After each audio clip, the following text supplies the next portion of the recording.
being here, Tonya. Where were you born? Oklahoma City, Oklahoma. Born and raised? Born and raised.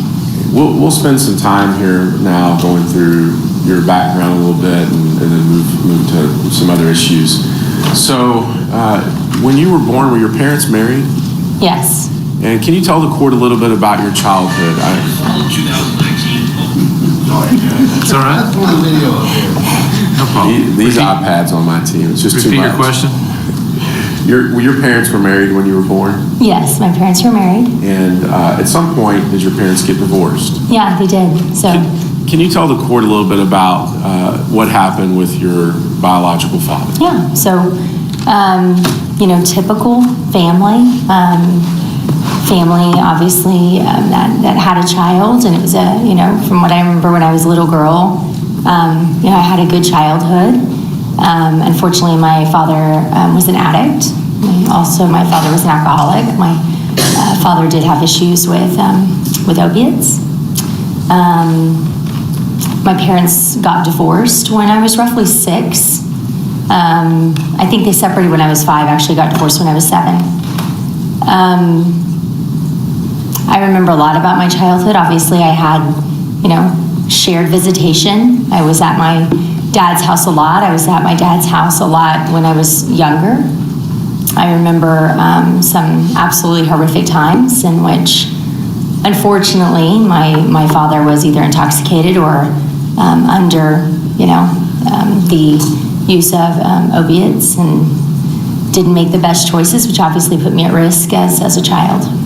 And Tonya, we'll come back to your biological father in a minute, but let me just ask you this question. Can you tell the court, I know it's been a while, you're very young, you look very young, but it's been a while since you were that age. What was it like growing up in a household where, from 5, 6 years old, you had a dad who was addicted to drugs? I think it was anxiety driven. I think you really didn't know what to expect, and that was really hard. You didn't have the typical, obviously, mom and dad that your other friends had. It was hard to bring people over to spend the night because you didn't know what was going to happen. It was tough? It was tough. So after your parents got divorced, your mother remarried? She did remarry. And is it true that your stepfather also ultimately became an addict? He did. Can you tell the court a little bit about that experience? And, became addicted to pain pills, and unfortunately, that's how life was, and that continued for quite some time until my mom ended up divorcing him, which was actually separate, I think, roughly in the year 2001, divorced in 2002. My mom did remarry an unbelievable man who is, I consider, my father today, and they have been married since 2003. And your stepfather, the first time, when he was going through addiction, you were still in the house? I was. And how was that for you, going from one situation to the next? 2 totally different situations, honestly. I had one biological father who was not a functioning addict, and I had a second stepfather who was a functioning addict. And so, but in the end, neither of those were obviously healthy relationships. And was that difficult I guess you were an adolescent at that time. How was it you were able to process and deal with those situations? It's interesting because I think I had more concern about my biological father, just for the simple fact that he couldn't handle it compared to my stepfather. So I think I was so engulfed in, what was happening with my biological father, if he was alive, if he was okay. Yeah. That was really hard. So you've recently had some issues with your father and addiction, is that right? That's correct. And I don't want to pry too much in your personal life, but I know that here in the last week you've been dealing with some of this addiction that's resurfaced, is that right? Mm-hmm. Correct. To the extent you're comfortable with it, can you talk to the court a little bit about trying to get your dad help here? I think you told me it started around Father's Day. Yeah, it started around Father's Day, and I think what's really sad is this something he's been dealing with for the past 25 years. Yeah. Probably longer. And it's hard to find help. It's very hard to find help unless you have the monetary means to truly invest in recovery. And it's sad. And I know he's not the only one. I know this isn't an isolated case. So your dad came to you, I think, here in the last week, and I know you tried to get him some help. And you mentioned to me that one of the groups you looked at was the Storm Recovery Center here. Yeah, Storm Recovery Center. Meredith Schaefer and her husband George, who are unbelievable individuals, truly dedicated to addiction recovery in Oklahoma. And ultimately, and I think George Schaefer is someone who had suffered from addiction as well, right? Correct. That's pulled out of that. In complete recovery and mentoring to others. Okay. So you turned to them to try to get help for your dad. Mm-hmm. You need to say yes or no. Yes. Okay. And I don't want to get too in the weeds about this, but ultimately, were you able to get him into the treatment this week that you've been working on all week? Unfortunately, he denied help. Okay. So we're going to kind of go back to your background in high school, but can you just talk to the court? We've had several witnesses in this case that we've talked to about the power of addiction, and you've experienced that personally with two parents. Can you talk to the court about what you've seen there and how it worked in your life? Addiction is evil. It is so prevalent in every aspect of life. It does not discriminate. I think that's the very key, that it does not discriminate. It's something obviously that I dealt with and have dealt with in my entire life, but it's also something that I can tell you that having to deal with it has made me probably a stronger person than I could ever imagine being. And that's because I had an amazing mom who stood beside me, who was willing to invest in me, who was willing to, allow me to do things that would benefit, my greater good and my well-being. And she never held me back, but at the same time, she never let me get away with much either. Well, let's turn to that. It's a positive turn in your life. I was going to ask you, with a mom at home and the divorces and the addiction, how did you get out of that situation? You ultimately, I know we'll talk a minute about graduating high school, but what did you do in your life to try to take a positive turn?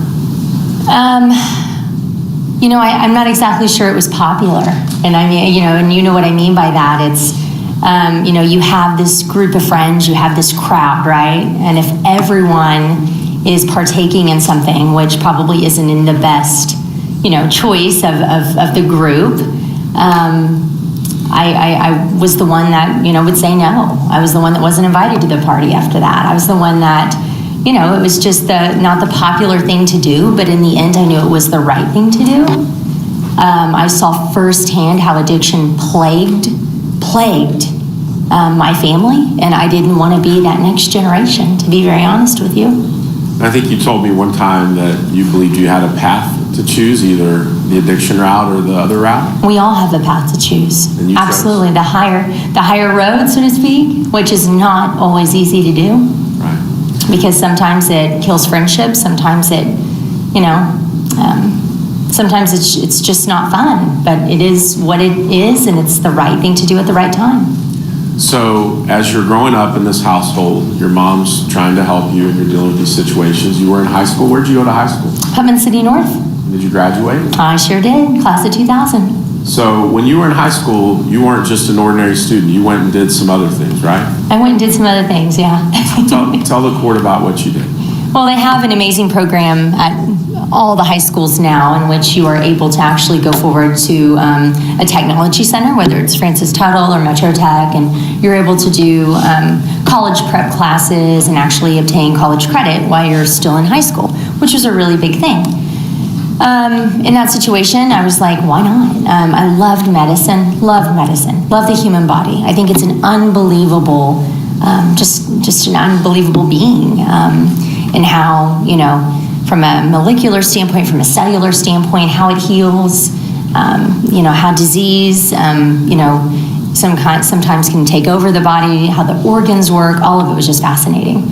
So with that, I obtained my AUA, which is Advanced and Licensed Assistant, my Certified Nursing Assistant, and my Medical Assistant which in my thought were just platforms to propel me to a higher level of career. And so we'll get to your college part of your life in a minute, but you were ultimately able to use some of those things while you were in college, right? Oh, yeah, absolutely. Had to work my way through college. Okay, so you graduated college, you told me in May. I'm not going to use the year. Is it true you got married just a few short weeks later? A few short weeks later, I graduated, I think it was May 19th, and got married on June the 10th. Who'd you marry? Travis Ratcliff. And are you still married today? To this very day. So we'll just put it this, you've been married more than 10 years? 19 years on June the 10th. Okay, perfect. Now, do you and Travis have a family?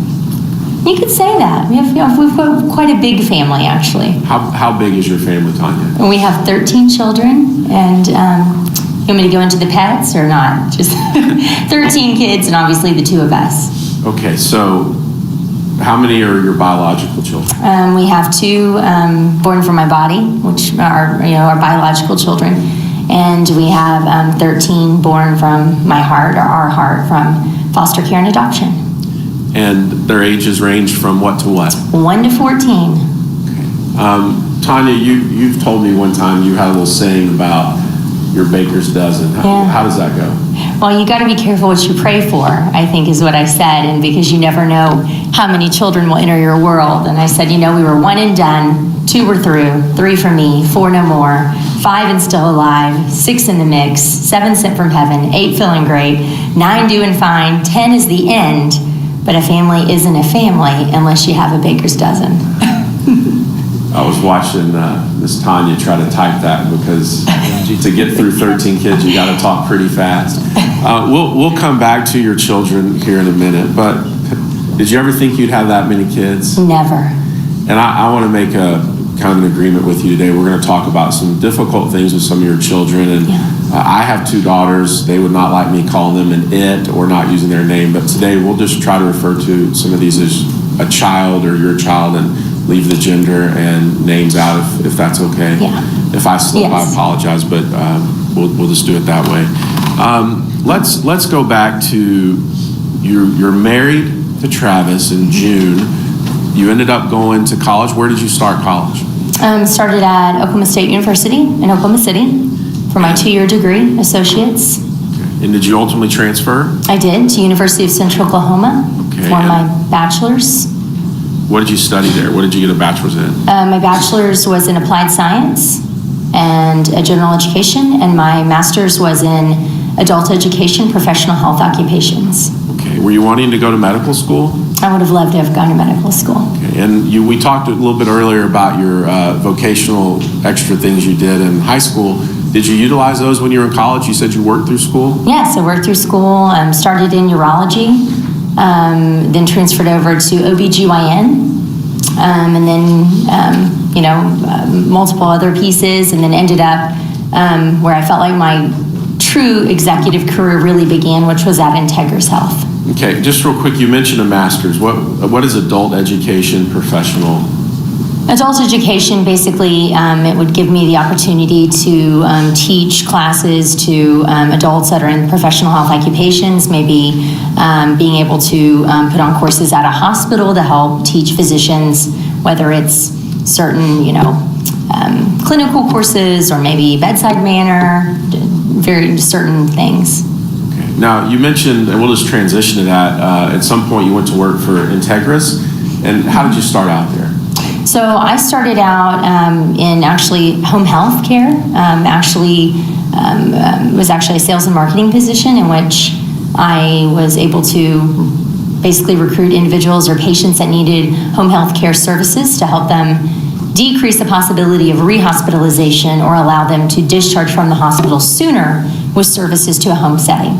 Okay. And at some point, did you end up getting asked to move to what's called a NICU? I was asked to start a program in the NICU, that is correct, which is the Neonatal Intensive Care Unit. Okay. And can you tell the court a little bit about that transition and how you felt about it? Yeah. I wasn't happy. I was terrified, to be very honest with you. I'd never been in the NICU. Obviously, I didn't have any children at that time. I wasn't sure what happened there. I knew that babies were very sick there. And I wasn't real excited about doing it, and in the end, it was a part of my job description, so I said I would go ahead and do it, and basically I was in charge of identifying children or infants in the NICU that would qualify for Synagis, and Synagis is a prophylaxis injection given to premature infants for the prevention of severe RSV disease. RSV for me and you is the common cold, but it can actually be deadly to a premature infant whose lung development isn't at full capacity. So Tonya, when you were working there in the NICU, did you start seeing or did you come across children that had difficulty from having been exposed to opioids or other drugs? Many. And we're going to talk a little bit more about that, but just give the court a picture of what you were seeing. Infants that, some as small as your hand, tiny, others that were, fuller size or full size or term babies. Some of them were so much worse off than others. It just depended on the severity of what their exposure level was. And was that a challenging environment there in that situation? One of the hardest things I've ever seen. Yeah. Did it change you? Absolutely, it changed me. Okay, so we'll come back to that here in a minute. At some point, you and Travis decided to have a child of your own? We did. And tell the court, we don't have to go into his or her name, but you had a child sometime in 2005, right? Mm-hmm. Yeah, I had a beautiful baby that ended up actually in the NICU due to a persistent pulmonary hypertension and some osteo or orthopedic issues. And I thank God that I was put in the NICU before, because I'm not exactly sure what I would have done if I would have had to gone in there just blind. It's a very scary place, and you just never know what to expect. So Tonya, at some point after you had this child and you and Travis were starting your own family, you had an opportunity to learn about the foster parent system here in Oklahoma, right? I did. Can you tell the court about your first experience with that and what happened? Yeah, it was pretty simple. Obviously, I kind of felt like I was a seasoned, professional of the NICU. I knew what happened there. I saw the babies that were in the NICU. I will never forget, I was walking out of the NICU. There was a police officer coming in, and he had an empty car seat, and I said, "Hey, are you taking home a baby?" And he said, "I wish I was taking one home." He goes, "I'm actually taking one to the nearby shelter." And I was like, "A shelter?" I'm like, "What do you mean a shelter?" I was like a shelter, like a place? I mean, do they take babies here? I was totally oblivious to the foster care crisis in Oklahoma, nor did I even understand what a children's shelter was, and then found out that truly there were infants that were taken out of that hospital that didn't have a home or a family. I mean, they were going to, just a building that had multiple cribs in which these children resided because they didn't have enough foster families to take them home. And so when this officer was talking to you about this, did he tell you what you had to do to go get in line to maybe help? I said, "I'll take him home." And I remember he smiled at me. He goes, "It's not that easy." And I said, "Really?" I said, "Well, I'm a mom." I said, I can help." And he goes, "Well, you have to fill out all this paperwork." So, I just hop on down to my office and print off those 26 pages without asking permission, of course, of my husband. Fill them out, and then tell him that night that you will never believe what happened today, and you will never believe what I saw. And we have the ability, truly, to be the home for a child that doesn't have a home. And I want you to consider that. So you went and signed the paperwork without telling your husband? The jury's out on that one. Tonya, I don't want to give your real age, but you were pretty young. Were you in your early 20s when this was happening? Yeah, I guess I was. That was a long time ago. So let me ask you this. I've got 2 kids. What in the world were you thinking walking down and signing up for this great unknown of becoming a foster parent when you had a young child at home? I guess it was the thought of that child not having a home.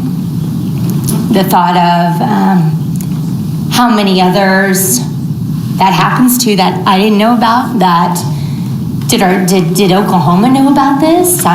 Is there any other family that's going to be willing to step up? I mean, I truly felt, I felt called. And my husband thought I was crazy. I mean, he looked at me, he was like, what? He's like, Tonya, come on. He said, what life, world-changing mission are you on? And I said, if you would have seen and if you would have heard what I saw and what I heard today, I said, this is happening. This is real. I said, this is an epidemic. And I said, if we can be one family making a difference, I said, why not? I said, there's one bedroom that we have that doesn't have a baby in it. Why not? And so you filled out the paperwork? Filled out the paperwork. And did you ultimately have the opportunity to have your first foster child? We did. Can you tell the court about that experience? The very first baby that we had was an infant, actually, that was, it had already, I guess, withdrawn at this point. It was an opiate baby, and we received that baby and had it for, I guess it was, if I remember correctly, I think it was like 15 days. It was an ugly situation. The child had multiple siblings. In the end, it ended up going to a family member, but I'll never forget that the mom overdosed and died. So you mentioned having this child for 15 days. Mm-hmm. Did you have any help? I mean, did you have clothes and diapers and things like that? No, that baby was dropped off with a car seat, a Walmart bag, and a can of formula. And I had a onesie from the hospital. I mean, it was just crazy. How did you know what to do? Well, I was a mom, so what any good mom would do is run to Target and start just get the basics, diapers, some other clothes, a pacifier, anything that you can imagine doing. Tonya, this child wasn't a normal child, though, was it? The child had been exposed to drugs? Yeah, unbeknownst to us, and please understand that this was our first rodeo, right? We didn't know what we were doing. We had no clue. We were just trying to do what we could for this little child that, needed a home. And so that's what we did, and that's what we were called to do. What was it like as a young couple dealing with or handling infant for the first time that had been exposed to drugs through the mother and came into the world that way? What was that like for you? It was terrifying. Are we going to break it? What do we do? I mean, it was. We were not seasoned, to do that. I mean, that was not that. Truly, it's not what we signed up for. When we go back and think about it, but we knew it was what we had to do. Did the child act differently? Scream? Was it? If I remember correctly, that child was fussier than normal, but it wasn't anything like the extent of my other children. Okay. And so this first attempt at fostering, you said 15 days. Were you able to keep the child, or did you have to let it go? So the child was actually, it was a kinship, and it went to kinship foster care. And again, our first rodeo, we didn't know what to expect. And so we got the phone call that we were losing the baby and that they had found an additional placement. And 15 days may not sound like a long time, but it was enough for us to fall in love, like with any mom. And we wanted the very best for that child.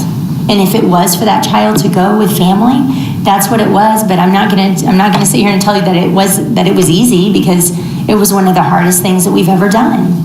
And I remember we were at Chick-fil-A and we were drowning our sorrows in waffle fries, and we just didn't know what to do. And I remember looking at my husband and I was like, we're not cut out for this.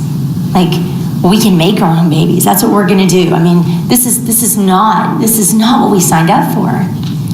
And I'll never forget that Deb Shropshire, who is a very, very big part of DHS, actually coordinated and runs the Fostering Hope Clinic that actually serves at-risk Oklahoma foster children for medical care.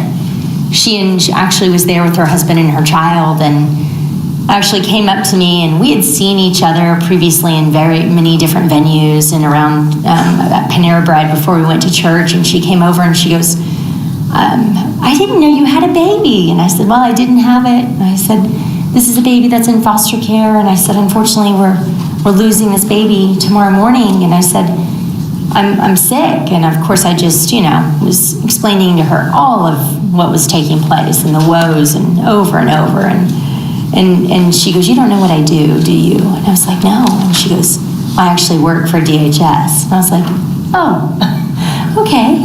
And she goes, Tonya, she goes, this isn't your last ride.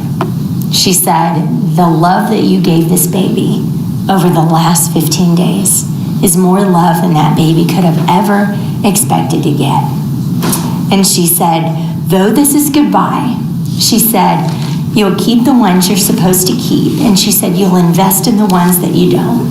She said, so it's not about you. She said, that you have more good to do. Did that change your life, that meeting? Yeah, I was humbled really quick. You said something a minute ago about being careful what you prayed for, but sometimes people come into your life at just the right time, don't they? That was an answer to prayer. Because if that meeting hadn't have taken place, I wouldn't be the mom to as many kids as I am today. So you had this great experience, but was a challenge, and it's part of the learning curve for you. So you see Deb, and you have this talk. And so what did you do after she had these words of encouragement for you?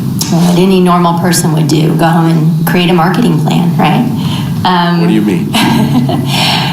Go big or go home. I was like, that's it. You know what? There are more kids that need a home, and we are that family, and this is what we're going to do. So it was get the word out that we have a room open. We can take a child or multiple children, and how do we do this? Well, you put together a PowerPoint presentation, right? You put together a PowerPoint. I did. It's funny, and I laugh about it now when I look back, but just this is who we are. This is what we do. This is what we can do. Do you have a baby that needs us? And that's what we wanted DHS to know. And so how did you use that? What did you do to try to get your... Well, anyone that would listen to me, of course, I was on the phone with, just trying to, just let everyone know and making phone calls, and ended up on the phone with, I was trying to get a hold of my worker, I was unaware that my worker had changed, and I got on the phone with this lady, and I'm just telling her all about who we are and what we do, and she's halfway listening. And I'd already emailed her, my presentation, so to speak. And I was like, look, what do you need from me? Is this interesting to you? Do you have a baby that needs a home? And she was like, yeah, I have a baby. And I was like, what? She goes, it's at OU right now. Do you want it? And I was like, well, yes. And so I'm like, just like that, we're foster parents again. So we're going to talk about your second foster child, which, but before that, can you tell the court, I know there's been a lot, how many children have you and Travis had in your custody as foster parents?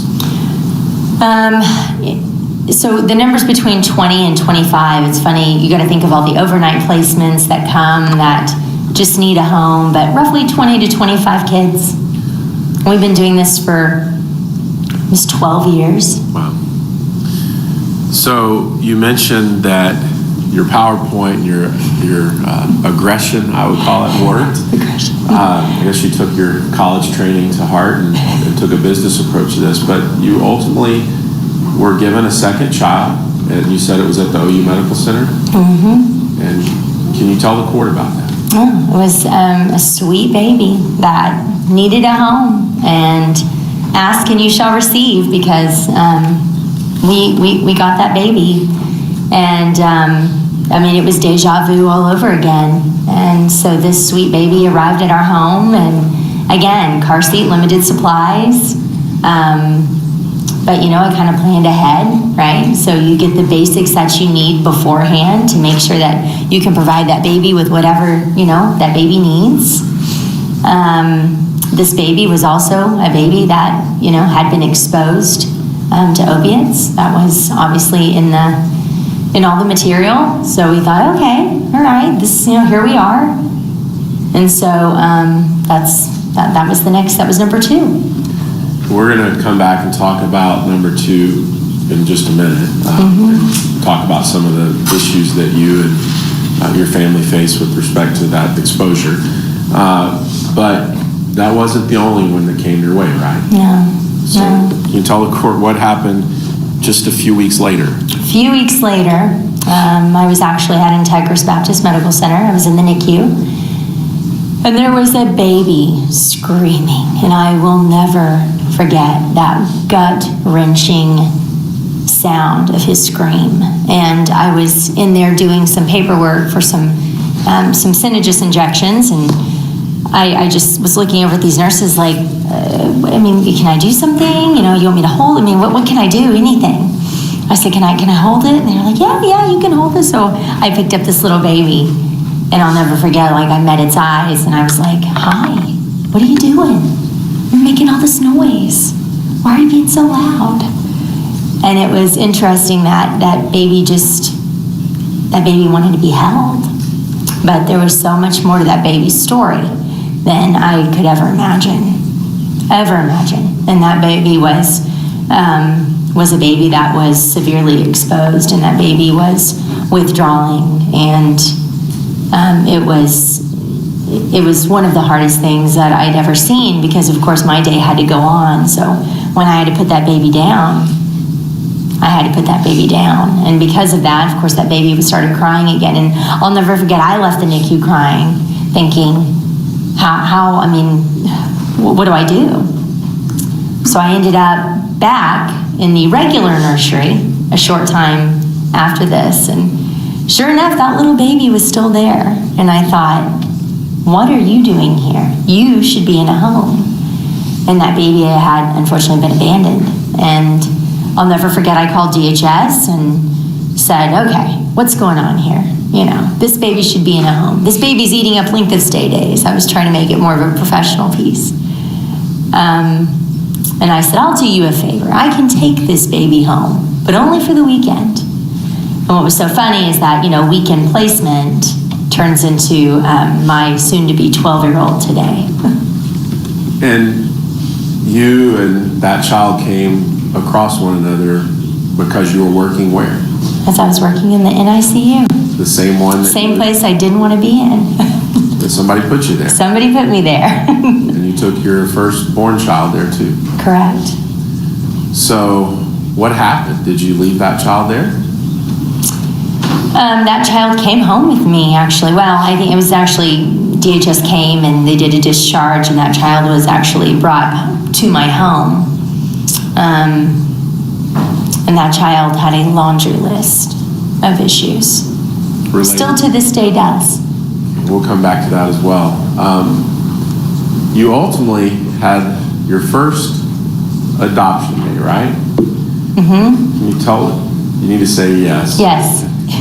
Just so reporter can get it down. But can you tell the court about that adoption day? It was a little unusual. What happened the day that you adopted your first adopted child? Well, my first adopted child ended up in 2 adoptions that day, because what was beautiful about it is that the baby that came to me in the beginning, my first son, in foster care became my adopted son, and then my next child that came into foster care, the one from the NICU, became my adopted son. So they were my twin brothers, different mothers, even though they were 1 month and 1 day apart. But the 2 judges on that case, Judge Stewart and Judge Alcorn, actually came into the same courtroom, and we were able to make their gotcha day on the same day. Well, I'm not going to use the date, but same day, right? Same day.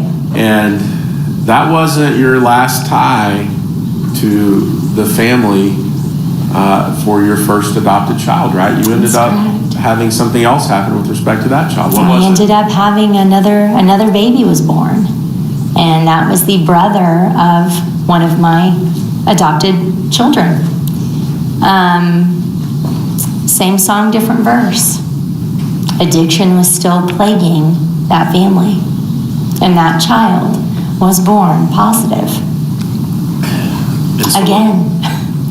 Same family. Same family. And so what did you and Travis decide to do, or what happened? Did we have a choice? Yes. Did we know the choice that we were supposed to make? Absolutely.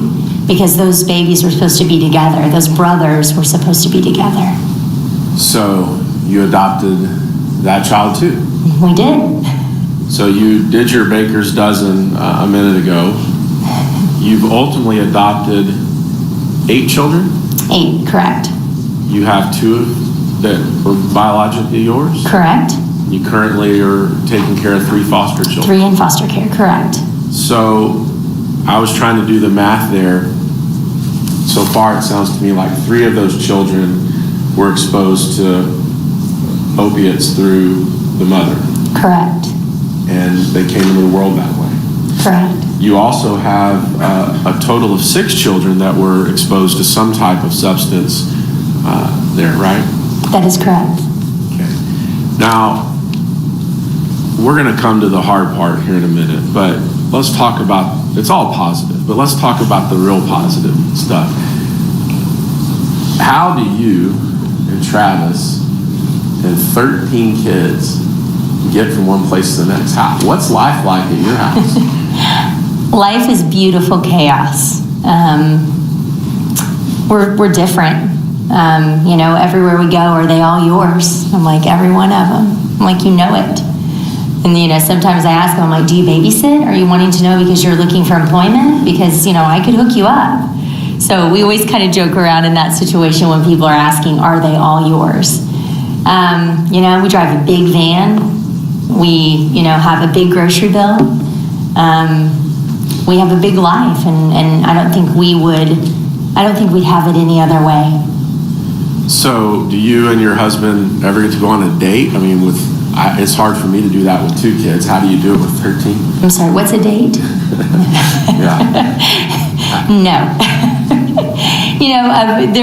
Lunch is probably king for us because normally everyone has a place to call theirs during the day. So those lunch dates can, those are few and far between, but, sometimes we're able to get that on the book.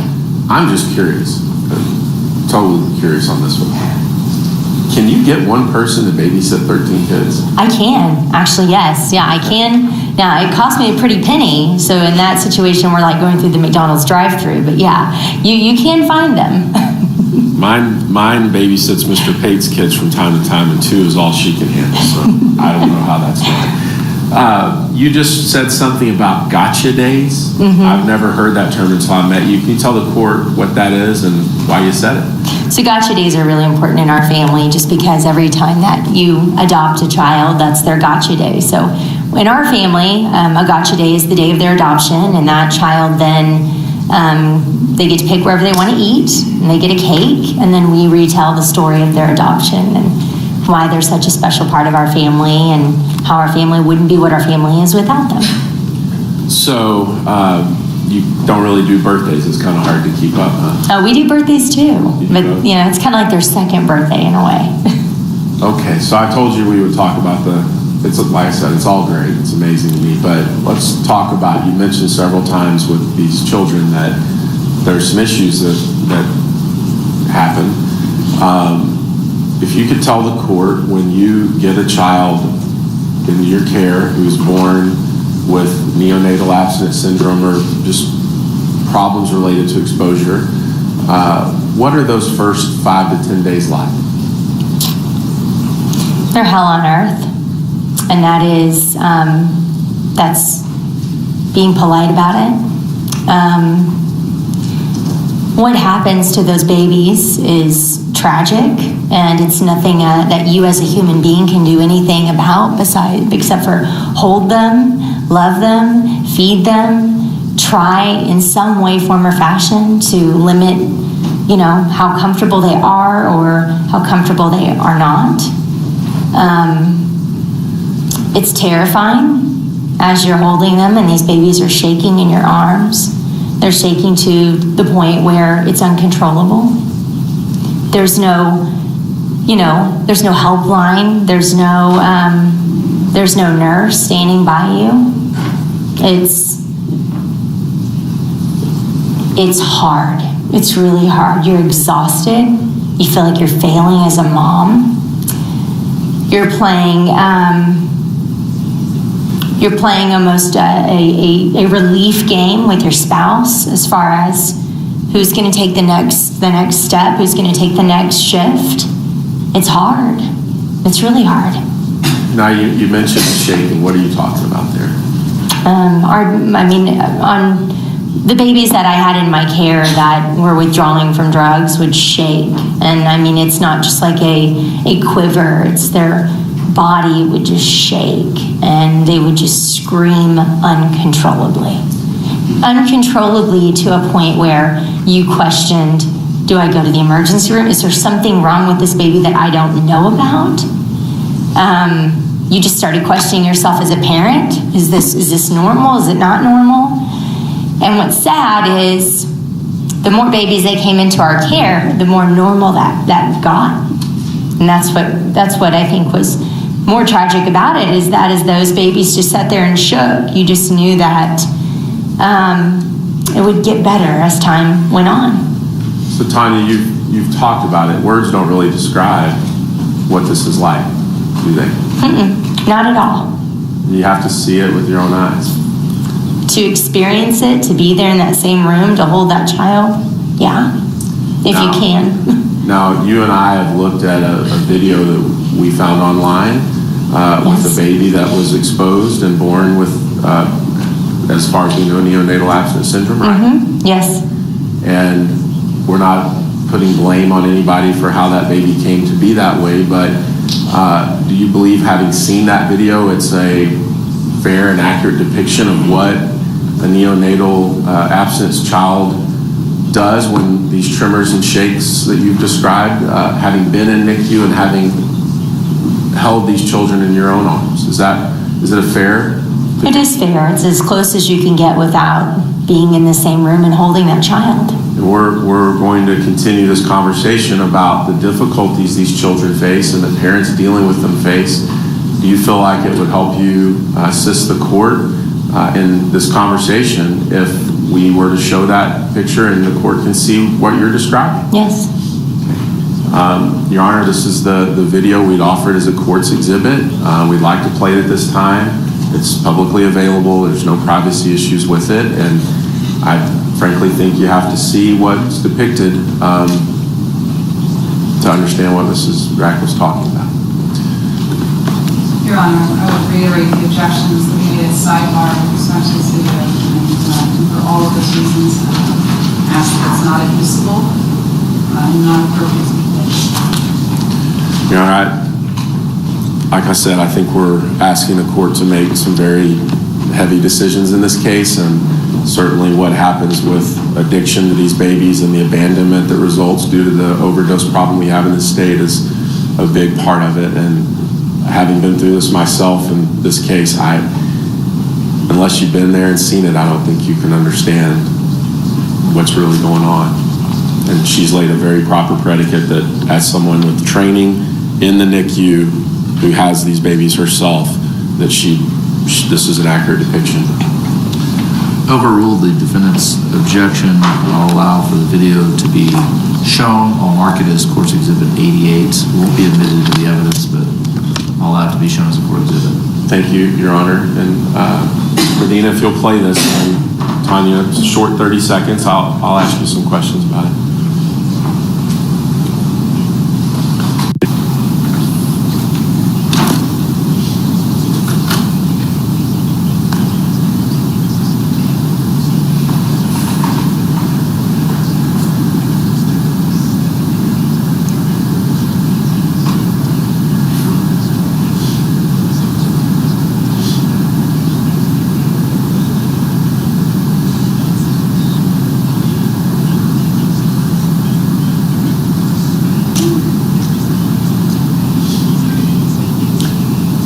Now, Tonya,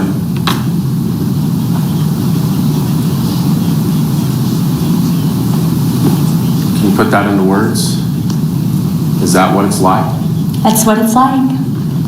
No, And is it 24/7? No. Is it different for every baby? Absolutely. Is it that terrifying? Yes. You mentioned to me when we watched that together that there was something missing. It was the sound, right? Yeah.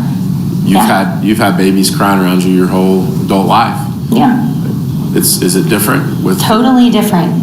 Totally different when you feel so helpless that you cannot do anything for that child except for hold it. I mean, it's you were at a point to where you don't know what to do, and there's nothing to do except for be there for that child.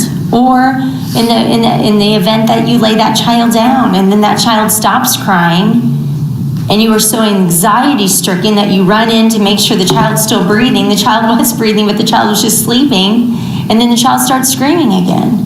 I mean, there's no win to that. There's not a book, there's not a video that shows you what you can do to stop it, because you can't. It's on that child's body and that child's metabolism when that child will stop withdrawing. So Tonya, you and I looked at something that's a court's exhibit in this case about where we are just with sooner care in the state on neonatal absence. So can you put that back up? It's 56. Your Honor, this is court's exhibit 56. And I showed you this graph of the increase in children born with neonatal abstinence syndrome. And I know I've told you this is just those that are on sooner care. You started experiencing this in your life in the 2005, 2006 range, right? Correct. And you see just from that graph the number of babies born this way here in Oklahoma, it's increased. Dramatically. As a mother who deals with that, how does that make you feel? Angry and sad, slightly helpless, because how many more can we take? How many more families are going to step up and step out of their comfort zone and take a child like that? What training is available for those parents that are going to sit there and watch that baby shake and cry and just to survive? So it's frustrating.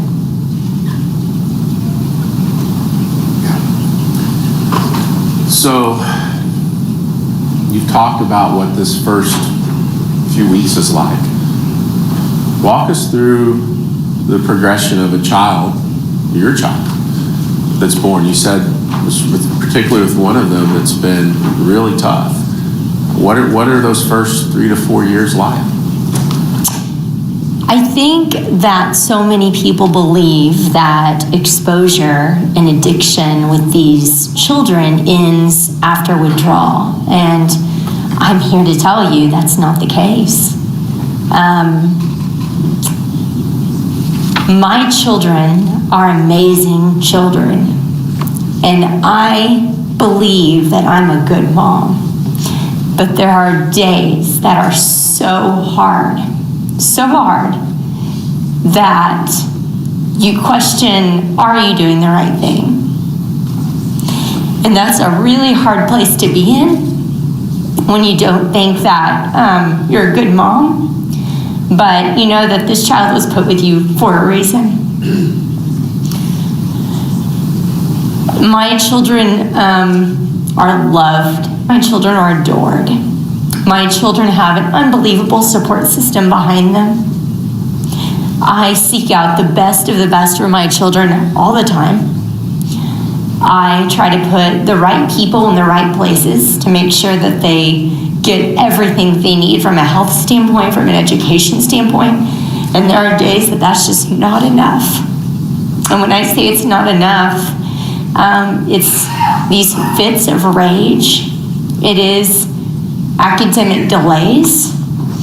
It is their body not functioning due to the fact that addiction affected their body and some of the organs in their body.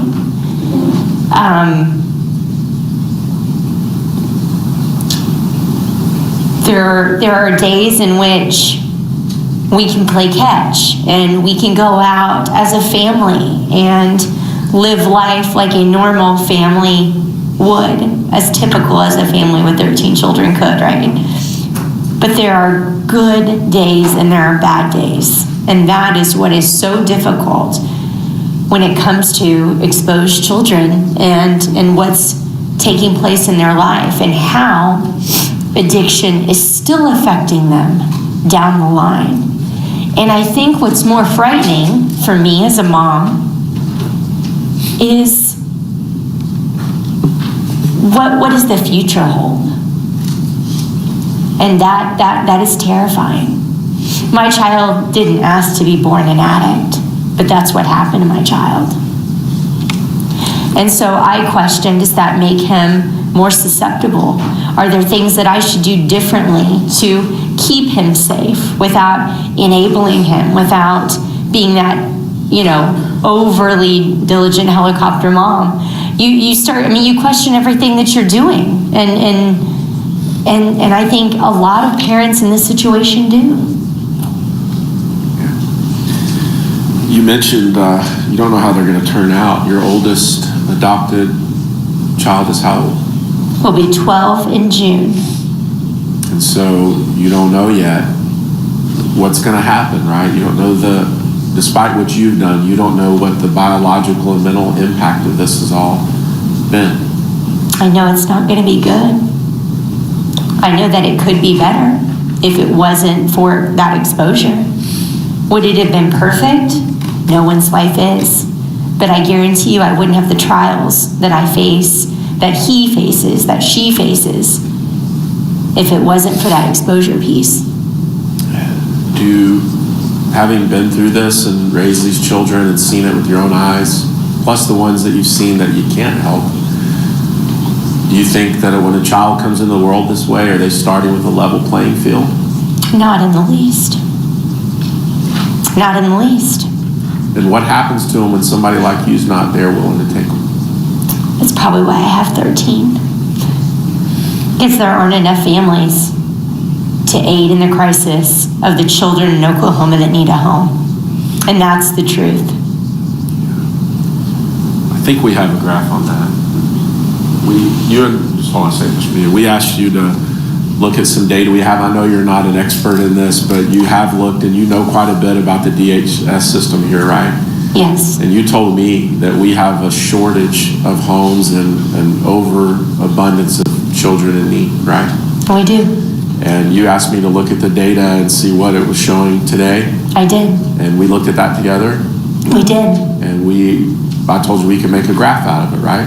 I said that would be a beautiful example to show how many more children were coming into foster care in the height of this opioid crisis. And we did make a graph. Do you believe it would be helpful to show that and depict it to the court? Very helpful. At this time, we'd offer Courts Exhibit 89. I haven't seen this exhibit. Can I see it? I see there's maybe a lack of foundation as to what the data is, where it comes from, just based on what was said. I'm sorry, I thought that was on the thumb drive you gave. We can show it to you real quick if you just step back here with Mr. Nina. I apologize.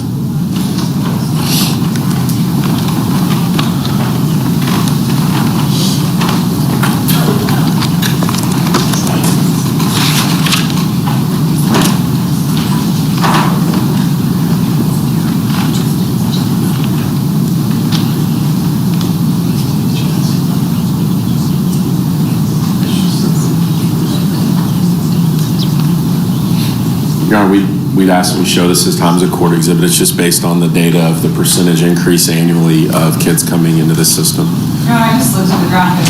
There's no reference to any data, no reference to a source, no idea who put the data together, whether it's accurate or inaccurate. I anticipate there may be a witness who can do this for them, who actually is familiar with the data and understands the basis for it. But until that happens, Your Honor, we ask not be admitted or shown until they can lay that kind of foundation for it.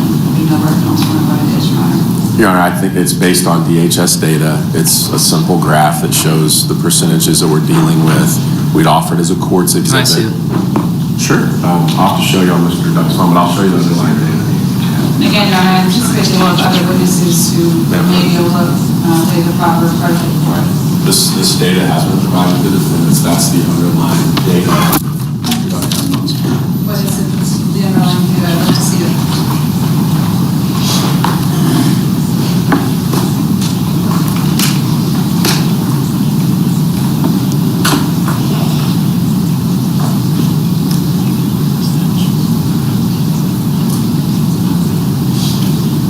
Where's the source of the data?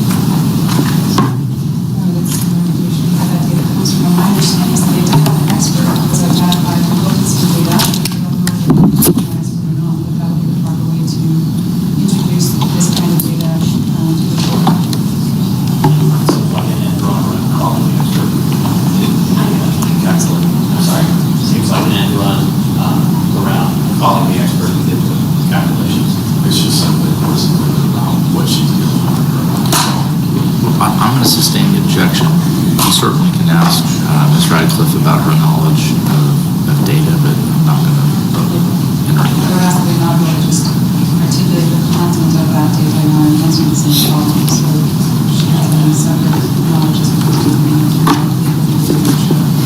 I'll sustain the objection to a legal question about the data. Tonya, we had a little production snafu there on our graph. So just big picture, you deal with this.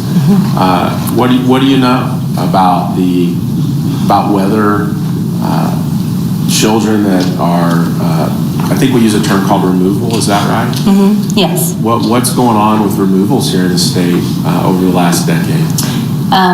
We became foster parents in 2006, and since then, you have had an increase of the total number of children in care almost every single year. Look forward,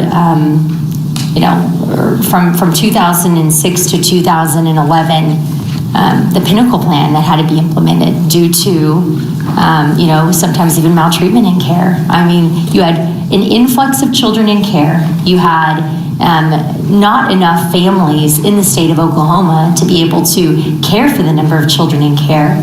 You had these children going to shelters and other places because there was no other home for them to go to. So it's real. I mean, you're sitting here in crisis mode because you have children being removed, sitting in hospitals because they don't have a family who's able to take that child with them. And has that gone up?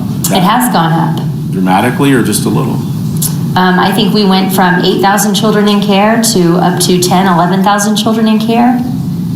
And that was from 2000, I think I remember that number in 2008, we were sitting at 8,000. I think in 2011, 2010, we went up to 10 or 11,000. So the number of children in care was skyrocketing. Now, since we were able to have, DHS has done their part when it comes to creating, agencies such as Oklahoma Fosters who recruit additional foster parents in the state of Oklahoma. Their first year in existence, over 1,000 foster families were identified and trained. So they're doing as much as they can do to find families to serve the needs of these children. You know quite a bit about that, don't you? I know enough. More than I want to know. So, some of the things you've talked about are what it's like to care for a child that's been exposed or with NAS, but there's also an issue of abandonment, right?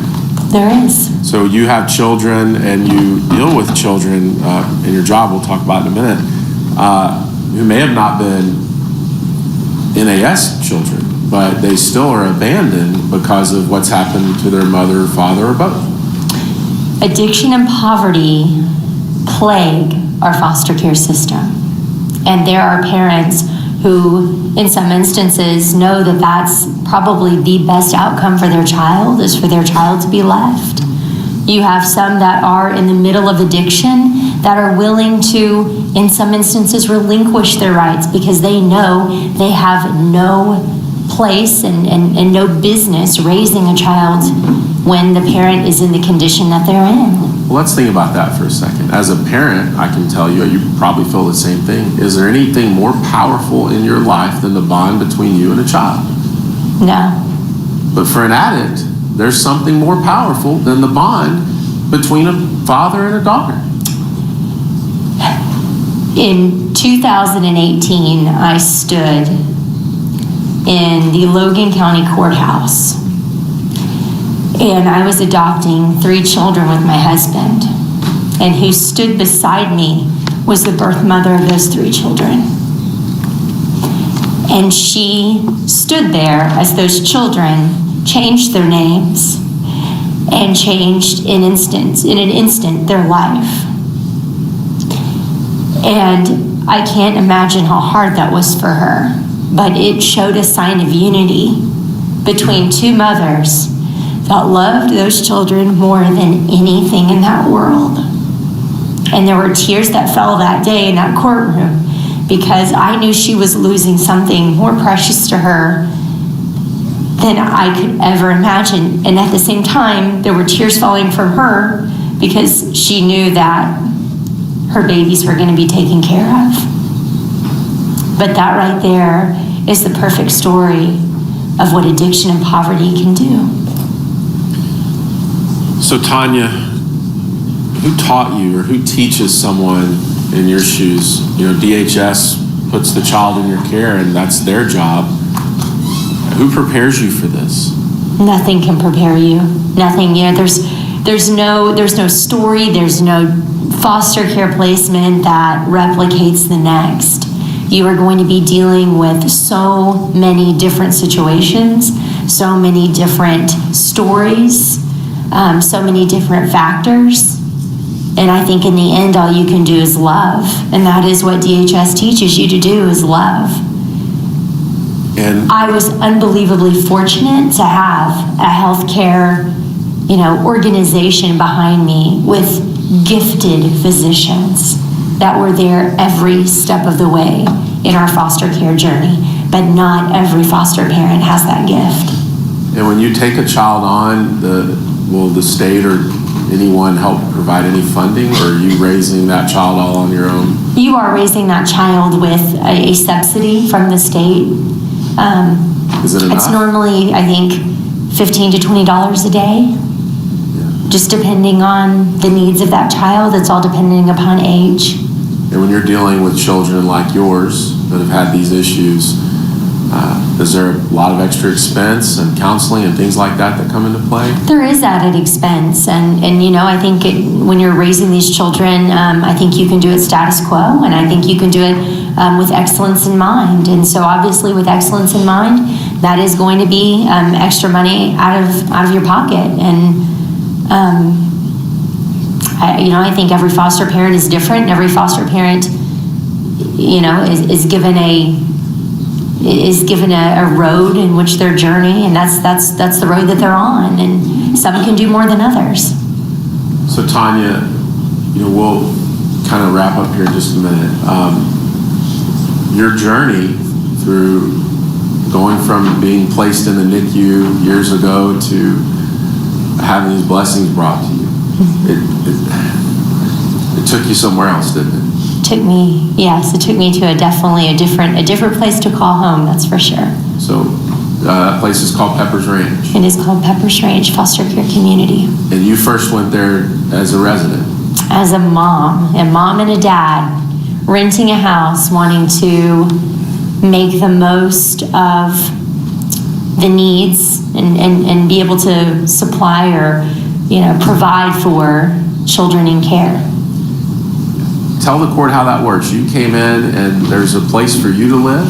Yeah, the founder of Pepper's Ranch, an amazing man named Hal French, had truly this vision of a neighborhood, a neighborhood in which foster families live, foster families reside. This is their place that they call home, where there's no judgment, there's no name calling, no hidden motives, no agenda. It's where people walk your walk and talk your talk every day. So sitting in this amazing community of right now 2 locations and 700 acres, you have 17 amazing families and 130 children that call Pepper's Ranch home. And what I think I love about it most is my biological children are the minority. You have children there that have a story, that have a nightmare of a story, but they're healing with each other in this community. It's a landlord-tenant relationship, 26 programs on site that help these children, everything from pet therapy, art therapy, a school of ballet, all of this on site. I say try to get 9 children to 9 different services in one day. Yeah, right? Especially when they're in different zip codes. But to have these services on site to where these children can walk there, where they live life with their brothers and sisters who otherwise they would be separated by a zip code, and instead they're separated by a pond. It's magic. So Tonya, you went in as a tenant and you signed a lease, and I think you told me you pay about $400 a month to live there and get all the amenities. It was truly, it was how do you do foster care better, and how do you equip families with the needs, with them still working full-time jobs outside of the home, and allow them to care for a minimum of 5 children in addition to any biological children that they have. So let's make sure we understand that. To be able to qualify, you have to agree to care for 5 foster children. Mm-hmm. Yes. Yes. And at some point, I think you said earlier about stepping up and stepping out. You took another step. You put your money where your mouth is at Pepper Ranch, and you took a job there, right? I did. I took over program services and parent support in 2011, and then was named executive director in 2013, and that's been my position ever since.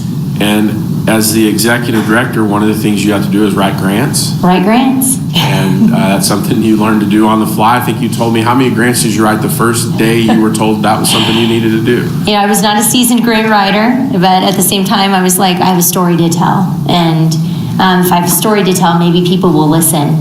And so jumped on Google, which is good for so many different things, and said, how do I write a grant? And I started writing them, and I truly, the first night, I was like, okay, I got this.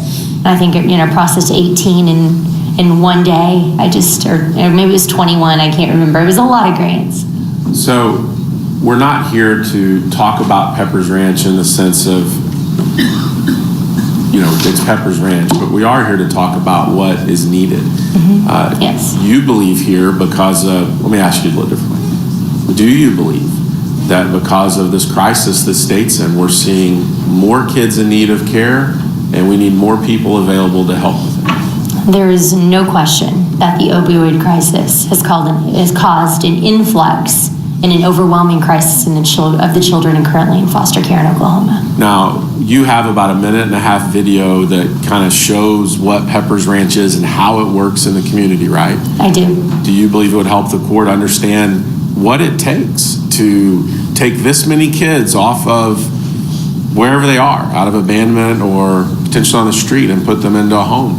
Would you think it would help the court to see that? I think foster children are labeled. I think if you talk about some people, they're like, why in the world would you want to be a foster parent? Because these kids are, they're troublemakers. And I'm like, are they? I'm like, have you ever seen the face of foster care? So I believe this video gives a very clear picture of what the face of Oklahoma foster care looks like, and these children that are going to be our future leaders and caretakers. This video is about 1.5 hours. I showed it to council before we began. 2.5 minutes.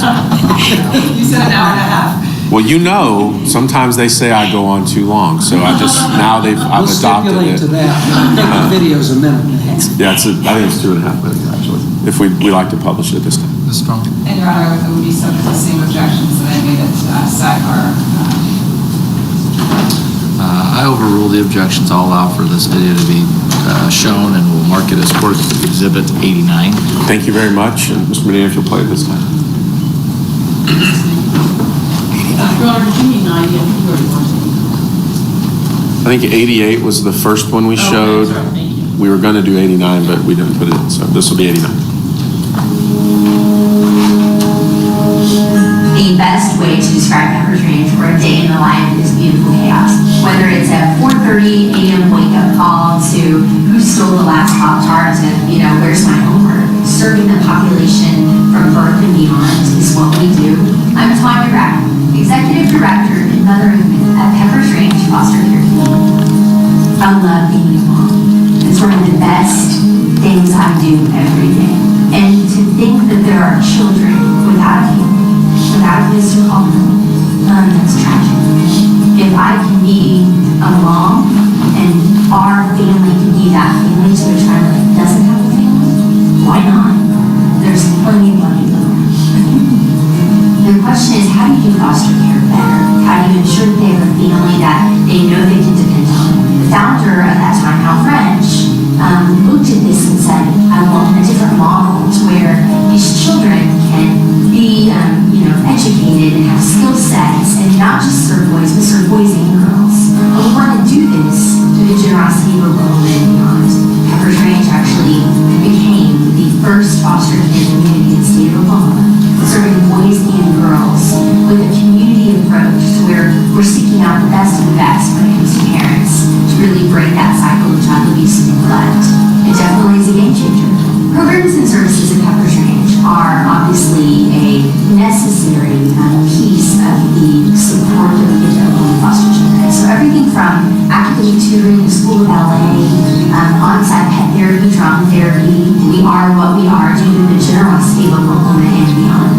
I feel like Oklahoma knows that we will do, whatever it takes to make sure that excellence in care is on the forefront of the plan that we have for children in foster care. It's an amazing place to call. There are so many people that think that the foster care crisis in Oklahoma will never come to an end. And I think Pepper's Ranch can be that change for Oklahoma. I do believe that Pepper's Ranch has a model, it has a method that is reproducible, number one, and that can be put in multiple counties across the state. Not to mention replicated across the entire United States and in other countries. That will really bring change to what the foster care system looks like.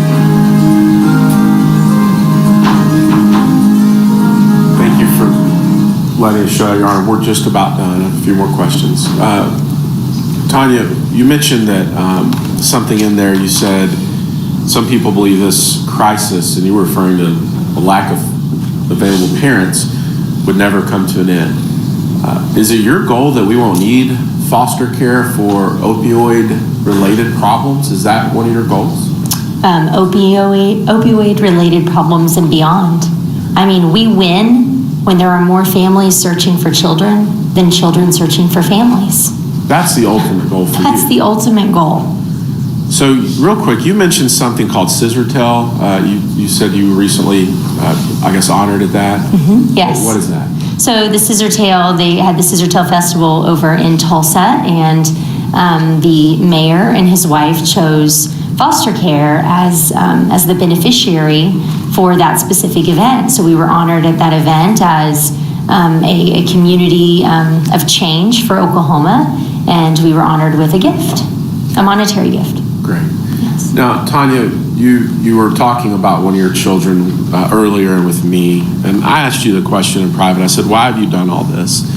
And including this being here today, you told me a story about what it's like when one of your children takes off their shirt. Do you remember that? I do. Can you tell the court why you said that and what you were talking about? So people think we're crazy for doing what we do. And they always ask us, are you finished? And I said, I don't know. I don't think you can put a number on our home when there are so many children that need a family. And one of my babies specifically, when he takes off his shirt, you will see a scar from his sternum all the way down to his belly button. And you'll also see what looks like a puncture wound in the side of his belly. And so when he's swimming or when he's taking a shower, but most of the time when he takes off his shirt, obviously that's presentable to anyone who's within his presence, and they want to ask, they're like, what happened to you? And his response will be that his birth mom made some really bad choices. And what I tell JT is that's a battle wound, right? That's a war wound. And that's something that makes you stronger, that makes you better. And you tell everyone that regardless of what you were born into, you have the ability to be anything. You have the ability to change the world. And it's through your experience and what you were born into that you are going to be an overwhelming amount of success. Tonya, what do you want the court to take from you being here today? Why are you here, and what's your message? I want everyone in this courtroom to understand that Our state is in crisis mode. There are children that are dying. There are children that are pleading and begging and hoping for a home and for a family. And that addiction and poverty is ripping it apart. And there's no question about that. And it doesn't matter what side you're on, everyone in this courtroom they have a job, they have a duty to do the right thing and to change the face of the future of Oklahoma. And I believe that everyone in here can do that. You have some very powerful people in this room, and I'm not one of them, but I'm telling you, there's power in this room. And together, change can be made for the better good and for the future of Oklahoma. Tonya, you may be one of the most powerful people I've ever met. And I thank you. Thank you. Pass the witness.